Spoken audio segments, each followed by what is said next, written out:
2009 yıl kış başladı. Daşarda akça kar yancı yağıp başladı. Sen dostum doğulan günü kutlamana gitmeli. Bir krem edem oktun ara kalıp içmeyi.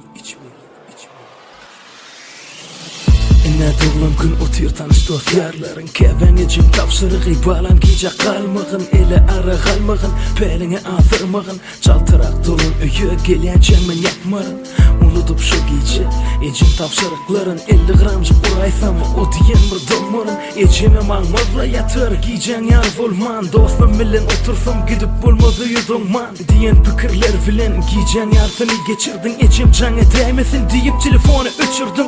Sen keven yatmadı yürek bağrını dağlap. Üye geldin içkili sen keven ecin otur ağlap. Göz yaşını süpürüp dedi sağaman gelin mi balan var geçe gufiyat yadı görün ya halin harap. İrti namazını okanı anladım dilep kim yoldan çıkma vursun balan men çekin on her günet.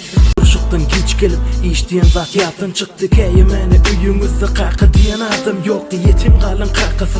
Yani mektebe giden de keven seni karşıl yadı hergezek üye girende. Öyle sağa daltı canı diyen bir dostunu. Alo dostcan hani bir becera tapsana. Duşuşup birleşip bir dostun hem iki hıf. Kafede oturup yine içen arahı. Bu olan zatlardan sen için yoktu haberi. Ol canı diyedi alan o he başarayım. Tanışın vur kıyfan birini yar saylap. Ol olsa karşında otur sen başını aylap. Gününden telin alıp gittin şeytan yoluna. İçin saçı ağırdı ne mul oğluna.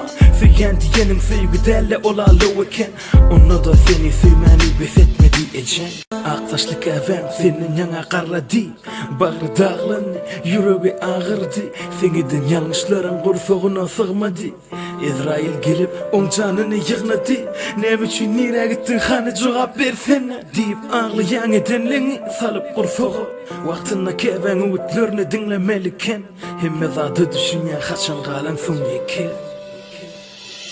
Aylar geçti yıl geçti sen gelipsin tova. Namazlı teretli durupsun inne doğru yolu. Ecen buysun yanlar oğlunun düzülme günü. Hemme edilen haram keyiplerin üzülme günü. Ertir ki azanın sesi yanlarını batlanıp sen işitmen yatırsın ecem. Fücü düş görüp düşümde keven perişte değil. Başında durun ne başın esi papiya giyecek kalma balam turun ne.